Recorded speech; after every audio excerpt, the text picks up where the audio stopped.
Hi, Rick Harsh here with a book review because I read a book and I got to review it. I think the last book I reviewed should be here somewhere. Canicule by Louis Armand. I might have mentioned that I'm trying to read through Louis Armand because I need to do more reading, and I'm just not doing it. Not doing it. And I thought, well, there's a lot of Louis Armand that I read, although it was all in one book, 888 pages. That book is right here. The combinations. I don't know if you can tell how big this is, but it may be a paperback, but it's a tough paperback. It's a kind that if you bend it, you can bend it back. Eventually, it'll come back to form. A paperback often is like this, but if I bent this, I could bend it back. It's a magic cover. Wonderful collage art. And I'm going to read this again because my memory is so bad. I can read like my grandfather used to read. He would he would put check marks in his books so that he'd know that he read them. He read a lot of westerns and stuff, paperbacks, anything.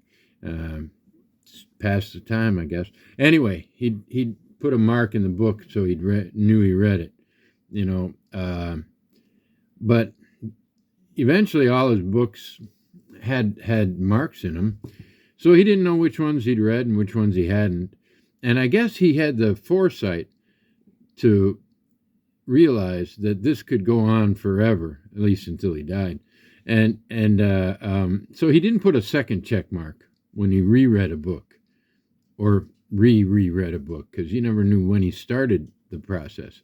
Maybe one time he thought, I think I remember this. Yeah, I guess I've read this before. Well, I know. I'll put a check mark when I'm done. So that means the next time he read it was the third time, or the fourth, or the fifth, because after that they all only had one check mark. Well, I'm not at that point yet, but I'll get there. It's in the blood. Forgetting what you read is in the blood, and I'm trying to keep things neater in my life, so I'm over here straightening up all the books that I picked up in the Prague Micro Festival jaunt during that time. And most of them are Louis Armand books, but not all of them. And I thought, well, all right, I'll bring them all over here. And now, Louis Armand is one of the people who organizes the Prague Micro Festival, but there's another one. His name is David Vichnar, and he is not a great novelist, unless quietly he's been writing great novels and I don't know about it, or even loudly and I don't know about it. Either way, David Vichnar, he's a Joyce scholar. And I read a couple of pages of this last night and I thought, he's a Joyce scholar and he's written this for Joyce scholars. But that doesn't mean I can't read it. I understand what he's saying, and except when it's in academic code. I still don't think I can tell you what structuralism is. No, I can't. I promised I wouldn't. Another one he edited is called Prahar Feast. Praha is Prague in Czech. So Praha. But Prahar, there's an explanation, but that I didn't read. I just was looking through it one day. Another thing that they put together, what press? I don't know. Are these the same press? Yep, same press. I don't know what the name of the press is. Might as well tell you, though. Well, actually, it just says Prague, 2012. Literaria Pragensia books. Okay, so it's a Prague-based academic press.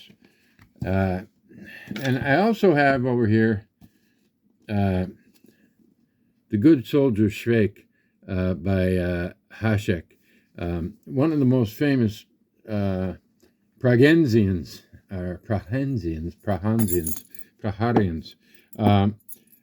This is the one thing that I picked up there that was worth buying. I had a little keychain bottle opener for many years. I picked it up in Brussels, the mannequin piss, the little boy pissing, and I lost it about a year ago. So it was time to replace it. And then maybe I'll find a little Kafka statue. Well, I didn't find a little Kafka statue, but when I saw Schweik, I thought, who needs a Kafka statue? I didn't even see a Kafka statue. I didn't see a Kafka anything except one sign that said Kafka Square.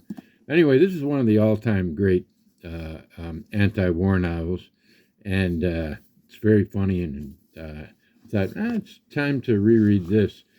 Last time I read, no, this has moved. I wasn't on page 5. Now, I was reading it at the same time as my son. He was reading it in Slovene. I was reading it in English. And it was, 6 minutes already. I was going to do a short one today. I'll make this the Microfest one. Here's Louis Armand's book on Australia. He's from Australia. Moved to Prague in 1994 when he was in his early 20s, I believe. I'm thinking that's about when it was. And so he wrote one novel about Australia. Looking forward to it, but not ready yet. Then there's this terrific book called Magic Prague by, reading backwards, Ripellino. It's one of those offbeat books that just, I don't know, the right guy at the right time had the right idea and wrote one of the best books you'll ever read about a city or any kind of place. It's a fantastic book. I just opened it to The Absolute Gravedigger combines gastromargy with decomposition. His left eye, quote, a pickled hard-boiled egg, is pointed at, quote, a cadastral map formed by a spider on a mold-covered salami. His right eye, quote, all fly larvae, emits an occasional, quote, button-sized flesh fly. His soft palate. What is he talking about here? Nezval. Nezval. What do I know about Nezval? I know how to spell his name, and maybe close enough to pronouncing it. But there's a mention here.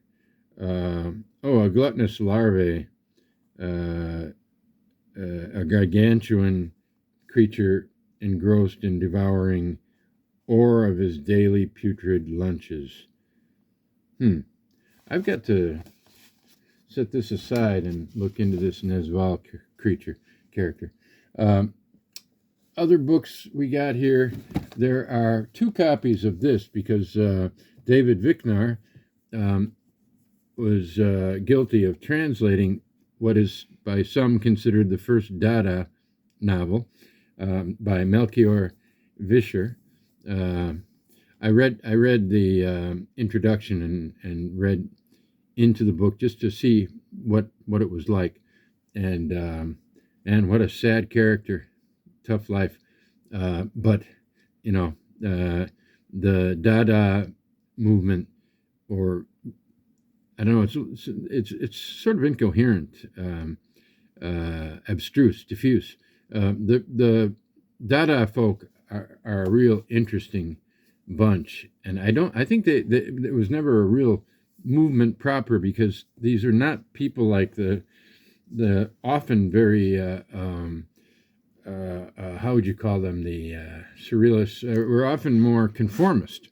It may go against the grain, but I think it takes some conformism to perform to be to form to form to conform to form a pack or a group of a kind enough to put out a manifesto. Dada, they put out manifestos too. I think that was some of their main work. This cover, I believe, was let's see if it says Kurt Schwitters. We've all heard of him. He made the cover. That's classic Dada cover. And also I think you'll find that Louis Armand's books. This is the one I'm reading now. I'm not going to talk about this yet, or at least not much, because I'm only on page 57, Cairo. I already know some of what I want to say about it, though. Let's see. Can't say much about these because I haven't looked through them yet, but they're from a German poet from Frankfurt, the cultural capital of Germany. Yeah, it's true. It's true. If this guy's there, it's the cultural capital. This is a book by Efric. I forgot how to pronounce it. It was but it's in Gaelic. It's in Gaelic and in English, and then there's another Louis Armand. I'm missing a book here. No, I skipped it. Here, the Frankfurt poet. His name is Dirk Hulstrunk, and he wrote Antibodies. It's also, if you turn it upside down, it's German, which is his main language, native language. I'll just read one at random. The heartstring winds about the apparatus of reason in all directions. 7 output conduits and 5 eyeglass carriers guard the in and out valves day and night. Unusual occurrences are electronically detected and deployed. Sleep is the lazy boy upon which hope relies. I picked it up to read a poem or two, and I read the whole thing. It was just so good. Let me just read one more. Anyone having sexual intercourse with rapidly changing days may incur foreign bodies. Especially in the region of the lower half days, creative doctors can submit such foreign bodies to poetry competitions. Therefore, first responders are not allowed to keep them for their own use. However, once the foreign bodies begin to migrate to other parts of days, they need to be monitored and commented upon with great care by selected media experts. Modern Dada. And there's much more to them, but until I can demonstrate, I won't do it. Sound is big. Here's a collection of Louis Armand's called Malice in Underland. Okay, reading backwards. Poetry, a short story or two I thought might be in here. Maybe it's all poetry. I don't know, but I'll get to that. Menudo, another one of his. And I have one coming that's called, it'll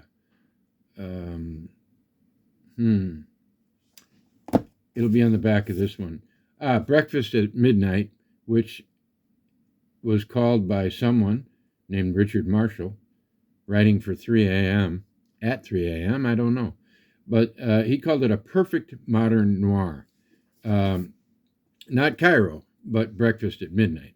So, Cairo, like many of Louis Armand's books, was nominated and made the final cut, I believe, for the Guardian newspaper's Not the Booker Prize.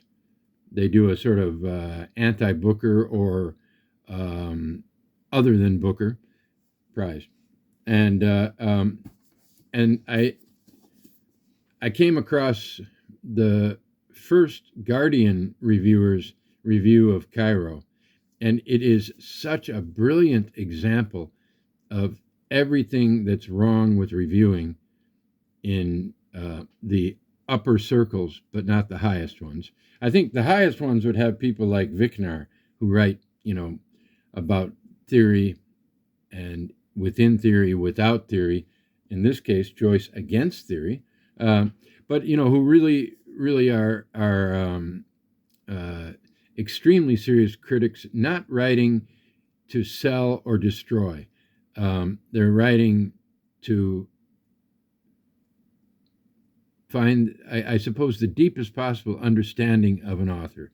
And so that alone is a positive thing. By the way, I've got 6 eyes, 4 eyes, 2 more. 6-eyed man. And I found a new pair of glasses. I thought, what the hell? Wait a minute. They're getting, I can still read. Sopravvivenza. What does that mean? Survival. We'll get to that in a minute. I survived a Louis Armand book. I'm going to read Cairo, maybe Breakfast at Midnight, but then the first, or the latest of the big books, but for me, the first time through Vampire and the bonus Glitchhead. 500 some pages of this are Vampire, which looks like a fantastic story, and it's done in InDesign, which is something I know nothing about, but except that it's printers use it to put books together. It's a program of some kind, and he kind of said, I did the whole thing in InDesign, and there's the end of so it says the end of Vampire. So the rest is bonus Glitchhead. It has just throughout spectacular graphics, and I'm imagining that the prose is great as well. So let's give me a little credit. We're going to reprint this. I'm going to go through and catch every single typo in this, my magnum opus, the Spur Tank, the Periplus of Spur Tank Road. And we're going to use that to launch a Corona Samizdat line of books that'll be little ones only. And it'll be called, in honor of the Micro Festival. There is a reason all this is happening. I'm going to call it the Micro Line. Yeah. So the Micro Festival was inspiring to me. And I don't know, maybe I'll talk about it sometime when I have our cameraman with me, which he said he would do sometimes. So while I put these back, let me gather my thoughts. And I don't know where I put them. But anyway, the bad joke is better than none at all. And so, where are we? Cairo. Okay. Vampire. We'll put that here. All right. And I think I'm going to meet an Irish person in the next couple of days. Maybe I'll give this to her. I think that would be a nice gesture. So Cairo we'll put here because we're still reading it. Hold on a second. I'm in the middle of something right now. Yeah. All right. Yeah. All right. Bakelite. That's the code name. And anyway, this is the book that I just finished. Look at this. Chris Villa does this, and lots of other people do it too. I've never done it.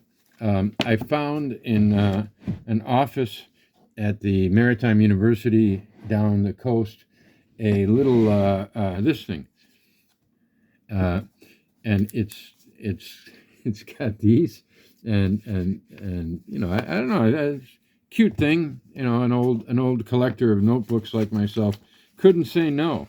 Oh, look, and here's one that I actually bought when I decided to do this. I have no idea when that happened. So this is 19 minutes in, and we're still not to the book.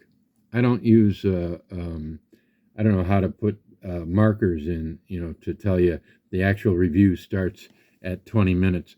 But it's going to be about that.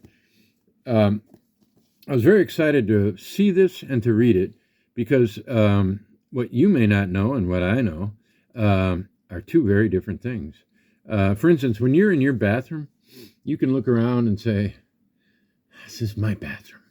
When I'm in my bathroom, I can look at the books and that I look at whenever I'm on the throne, as they call it, and say, this is my bathroom. And by God, I've got a lot of Antonio Lobo Antunes in there. Eight of them, I think. Nobel Prize. Give him the Nobel Prize, and I'll finally be able to shit again. Anyway, so Louis Armand, CLAIR OBSCUR. It says on the back here, set against the backdrop of the 1990s war in former Yugoslavia, CLAIR OBSCUR presents a sustained reflection on memory, guilt, fantasy, and desire in late 20th century Europe. Its cinematic prose ranges between forensic realism, interesting way of putting it. I can't say it's wrong or right. I think it's forensic realism. I think hyperrealism would be one way to put it, except that hyperrealism sort of suggests a lack of boundaries. Forensic realism suggests hyper boundaries. So, and poetic psychology.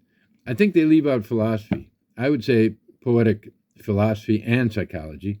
Like the films of Resnais and Bertolucci. I don't know how to say Resnais. Its language frequently evokes. Written from a screenplay that won honorable mention at the 2009 Alpe Adria Trieste International Film Festival, CLAIR OBSCUR explores with lyric candor what the struggle to come to terms with conflicting pasts, individual and collective, may entail in an era which infamously proclaimed the end of history. All of that is very interesting, but I have no idea what it has to do with the book, in a sense. I did not understand this book, I have to say. I enjoyed it. The writing is as good as it gets. It's brilliant writing. And I'll give you an anecdote about that. Last night I was talking to a friend of mine, the guy who edited Assisted Living. John Dixon is a friend of mine, and he's never been an official literary guy, but he's one of the best readers I know. And when I had to read Roberto Ontiveros's works to decide whether or not to accept this book, Dixon was also reading them, and he got ahead of me, and I got this idea, like, maybe it would be a good deal for everybody if John wanted to do it, if John edited the book. So this is, and he did. He wrote an introduction, and very much, if you want to know anything about John Dixon, buy the book, read the introduction. You'll know a lot about John Dixon in just 2 pages. But he edited the book, and Roberto was happy, and now I think we're probably going to produce more and more novels by Mr. Ontiveros. Maybe I'm told by John that he's an extremely good book reviewer. We may have a review of books. We've only printed one. That's this one by Jeff Bursey. Jeff Bursey is a great reviewer. I just read a review by another reviewer about Jeff Bursey's reviews and how good they were. Actually, might have not have been a reviewer, might have been a writer. Well, Jeff's a writer. So anyway, so we might get another book of reviews, and that would be fantastic. Anyway, let's get these up here. Let's not leave a mess when we're done here, because we've already got a mess of 25 minutes. But let's not get carried away. Not a lot of you are going to watch this whole thing, but I hope some of you leap ahead to where I'm talking about this book. Is what brought up John Dixon. As we were talking last night, and he was describing a writer who I won't mention, famous writer, and it wouldn't hurt him any if I mentioned him. If you liked me and you believe everything I say, you'd think, oh, good, I don't have to waste any money on that guy's books. But he was what Dixon was saying was that that there's I don't know, I shouldn't try to get the exact words, but basically what he was saying was that this author said a lot of things that sounded really nice, but when he really thought about it, or just a little bit thought about it, they amounted to nothing. And right away, I thought of Louis Armand, because in this book, which is, I think, in terms of the actual skill involved in writing, is maybe a cut above Kanakul, which was brilliantly written. And the thing I experimented, and I can't tell you what page I turned to, but I said, okay, John, listen, that makes me think of the book that I need to review tomorrow. And the reason I thought of it is because, contrary to what he was saying about the other guy, is I knew that I could open this to anything, and no matter what, it would be extremely well written, and it would make sense then and there, and it would be just a beautifully written piece of wisdom. Let's see if that works. Suddenly, behind you, there are voices. You turn and see, beneath a street lamp, a table in a piazza, laid with coffee and brochette. The piazza appears deserted. You walk towards the table. Once you reach it, a chair seems to beckon. Lost already. You drink the coffee and stare at the thick grounds lying at the bottom of the cup. You put the cup down and take a bite from the brochette. It's stale. You look again at the coffee cup, which is now full again. This doesn't disturb you. You lift the cup to your lips, but the coffee's cold.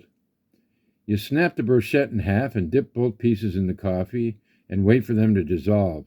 A feeling of being out of time, out of tempo, clings to you. A sense of always having begun on the wrong foot and not being able to retrace your steps. Well, I didn't pick the toughest part. This one's pretty easy to follow. But that's part of the forensic cinematic writing of the book. Because the book is written, one reviewer who I have an odd path crossing with, his name is Eric Martini. I believe he might be Irish, and I think he lives in Paris. He was published by Riverboat Books. A couple of his books have been. And I've never heard a bad word about his books. I haven't heard a lot about him, but then again, who's heard a lot about me, Anyway, but Martini read, of all the Louis Armand books, this one, he had a piece published in the Iowa Review praising this book. He knew a little bit more than I would expect anyone to know about Louis Armand. Maybe a lot more people know a lot more about him than I know, or knew, or know who knew. But anyway, this is from Golemgrad, and you know how you make a golem. You get the right clay, and you create the creature, and then you have to animate it. And that's what happened with Kafka. Kafka was a golem, yes, but they did not use the right formula of clay. Some of the clay was dead clay, and some of it was the best clay on earth, but some of the clay could not be animated. Franz Kafka, you heard it here first, was not entirely animate. Explains a lot when you think about it, even when you don't. So back to Louis. Interestingly, I remember that passage. If you'd have asked me, I don't know, in some way, without me knowing what you were talking about, would I remember that passage? No, it's nothing. It's just some guy in a piazza, and he's, reminds me of the great Pessoa poem about Oporto soup. All I wanted was a bowl of Oporto soup. They served it to me cold. It's really a fantastic poem. Well, I guess he was writing about Pessoa, who, got his coffee refilled, out of nowhere the coffee's refilled, but it's cold.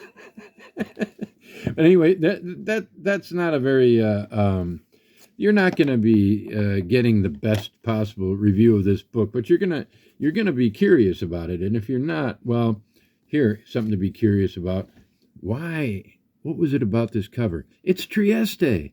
It's my city. I mean, in that if I have a city, a big city, I don't live in Trieste. I live very close, and I know Trieste pretty well because my son played baseball in Italy for 7 or 8 years, and we would have to go through or around Trieste 3 times a week to get to the Friuli region, which is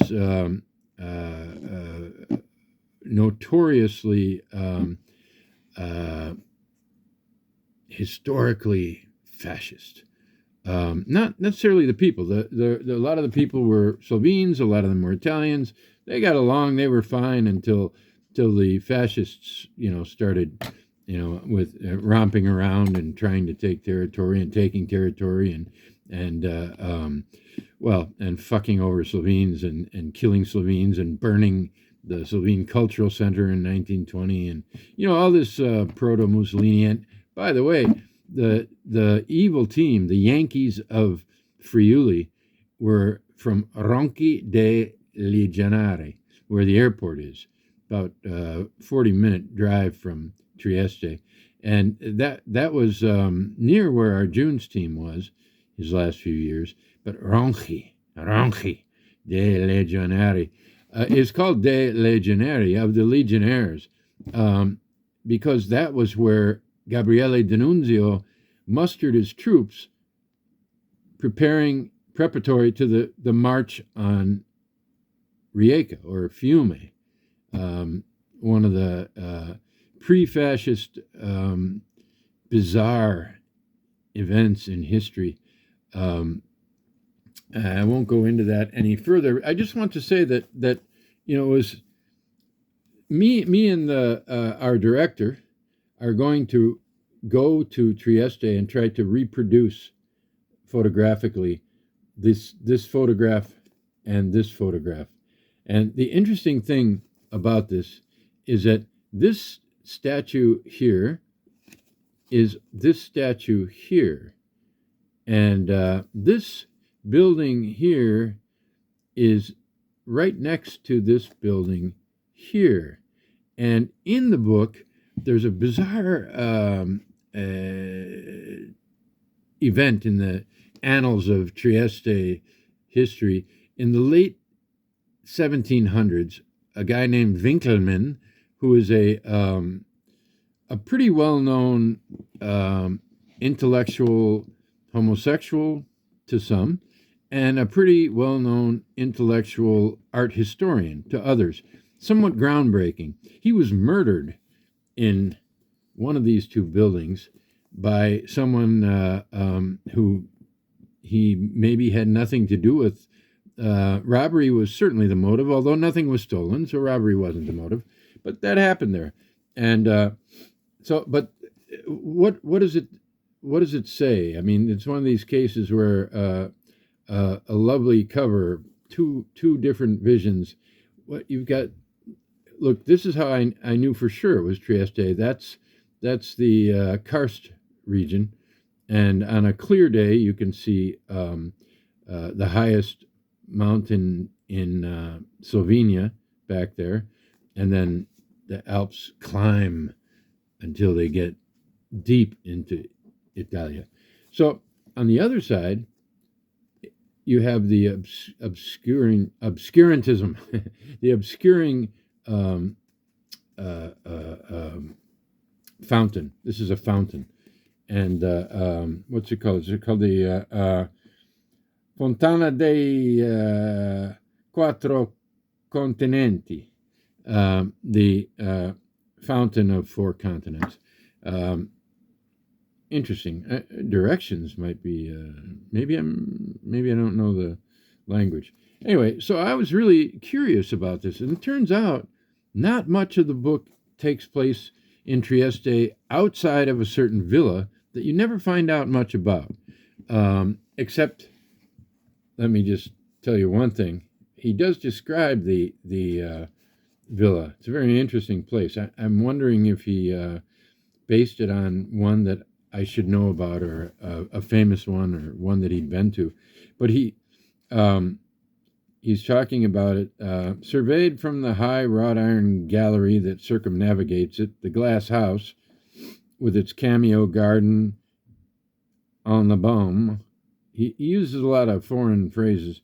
I don't know that one. Within the encompassing wilderness, its galleries and forcing frames, its omphalotic pond. Omphalotic pond. Fantastic. I looked at that and I thought I was capable of finding that myself, but I never did. And he's younger than I am, so he wins. But omphalos, beautiful, beautiful concept, word, etc. Omphalotic pond. When we get to the review of Cairo, there's some picayune nonsense about his word choice. And I can't say I understand what changes he went through, but he certainly didn't get dumber. So, if he knows what he's saying here, he certainly knows what he's saying here, and he knows what he's saying for sure in the communications. I read that one, So, anyway, omphalotic pond, fantastic. 36. Okay, so now I'm just going to rush through and say that the I won't even go through all the characters. One is an actress named M. I mean, that's her initial, M. Oh, I should say something about that, because as soon as he mentions her, she fades from view. He's describing her, and let me see if I can get... okay. He describes her a little bit. He's writing a script in script language, but it's not purely script language. How the hell would I know? I've never written a script. Call her M. Looking directly ahead into the lens of the camera, she gives the impression her gaze is directed specifically at you. Her lips move, but her voice, has already somehow dissolved into silence without you having heard it. The shape of her mouth suggests the shape of a word that you're helpless to guess at. Life, perhaps? Death? Survival? La vita? La morte? We all know that. Life, death. La sopravvivenza? I got it right here. Survival. Sopravvivenza. Nice word. Lips coming together in evidence of the fact that she's just reached the end of whatever she'd meant to say. Born of a secret undertaking, this first attempt at a narrative is soon displaced by a second, as if, standing at the crossroads of these three words, unspoken but imagined, in the one language and then in the object, and then in the other, you find yourself, by various subterfuges, and in much longer time than it takes to tell it, beginning to divine her story, to enact it in place of her. A mime, a mesmerism, a malediction. That's fantastic stuff. It's beautiful stuff. It's very, very, you get the vision, but you can't accept the vision without the philosophy or psychology, depending on who's writing the back of the book. Terrific stuff. I only have a few more things written down, so if you can just bear with me. Here's okay, we've passed omphalotic, I think. No, that's later. Okay, I'll cut this a bit. Each as unreal as the tableau behind department store windows. Articulated homunculi in brown or beige overcoats, wigs, high-heeled boots, all threatening to animate. And the grim vessel that nightly circumnavigates this terra incognita, where reflection and illumination meet in the commission of some private, inadmissible act. That's absolutely brilliant stuff. And what does it mean? I don't know, but I remember it. I remember what I read. It's nearly 300 pages. And here I wrote, and this is a mystery to all of us. I just wrote in the book, wars closing in or receding. Because the wars, on the back, it says, there's the war in former Yugoslavia. It is very much in the background. And in the other part of the book, there are two time frames. One is the early 90s. The other is late 30s, early 40s, mostly. And it goes into the 50s a little bit, I think. But M is a character in both. There's another character named CLAIR, CLAIR OBSCUR. But is she one of the narrators? I thought at some point that might be the case. But well into it. Like it's something you have to figure out. Because, when someone does not identify himself or herself, I think a man, test this theory, a man tends to think it's male with no other clue, and a woman probably thinks it's female with no other clue. So I'm thinking that this is a man, and I know that his friend is named West, otherwise known as W. M.W. And he's an intellectual and has something to do, perhaps, with the resistance in Vichy France. There's a hint that maybe it's more than a hint. I always wonder, did I miss something? But he seems to disappear. But he does live through it because he appears later with Claire in the 90s. I'm talking about M's time now, Vichy, with Claire in the 90s. Claire writes for a guy named, It's a Van. Van is a war correspondent or documentarian or novelist or screenwriter. This is something that I think if I'd have thought about it a lot, I might have been able to figure it out. But Claire and Van are lovers, I'm pretty sure. But Claire is the screenwriter for Van, and I think he's making a movie, or was he writing a biography? I can't remember, of M. And that's about all I can tell you about the people in the book. I may have left one character out, and I'm not sure which one it would be, but I really don't know. So the wars.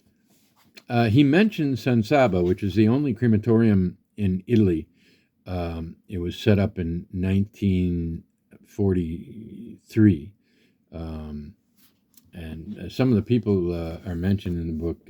But the history is not told in an informative sort of way. It's very much in the background.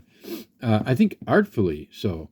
And so that when I was only on page 73 and I said, war is closing in or receding. I wasn't sure, and I'm not sure why. But it's not the kind of book you want to read to enjoy your war writing and tragedy. And in fact, I don't think there's even any lubrication to the sex. Okay, here's a paragraph I liked. Half a paragraph. A figure traced from broken glass scattered on the church steps, red, blue, yellow, green, like pieces of carious teeth in a pool of spilt blood. That alone, I had already marked it. But then the saint's halo, the doleful eyes, the naked torso, the slivered instruments of his torture, the window high above with its fractured scripture, oraculum, somnium, the city below, the harbor, the sea, seasons in abeyance. And on the highway of the clouds, once again, a muttering comes of fratricide and war. L'orage à savoir. L'orage à savoir. Well, the I found out in trying to understand what l'orage à savoir meant. You look it up. I don't know. I forgot what orage means. But the changes the meaning, and so I'm not sure what it is. Uh,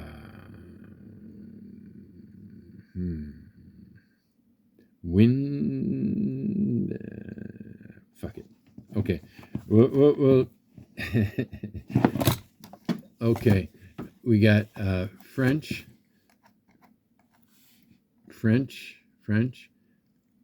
Okay. And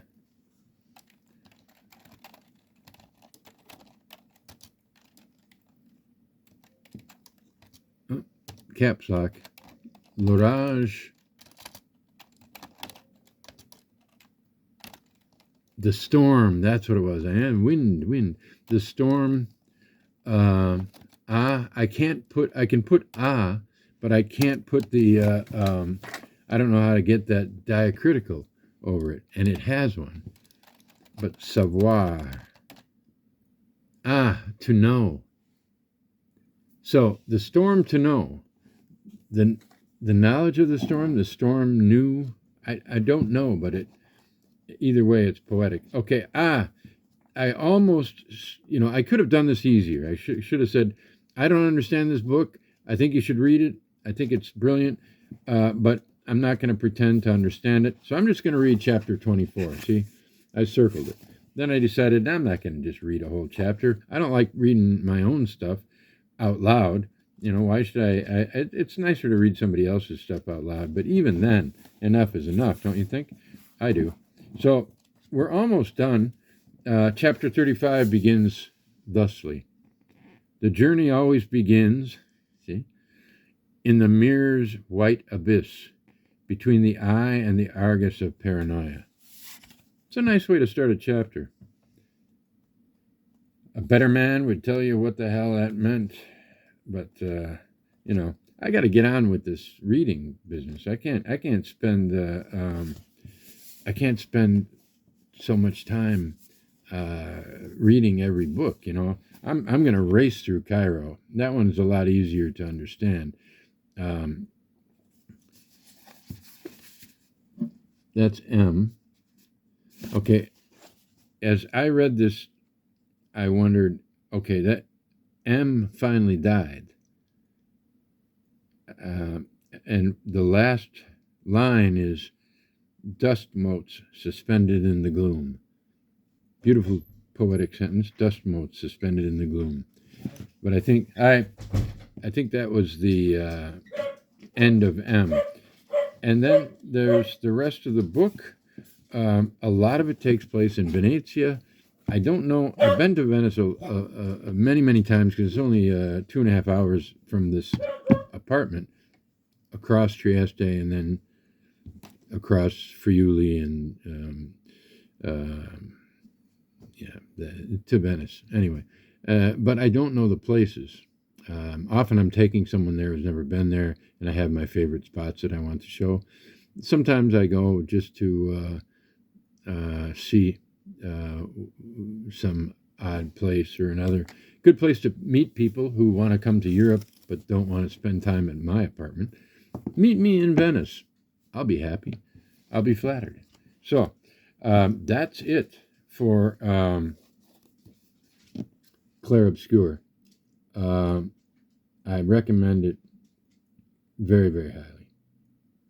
And if you know what it's about, tell me.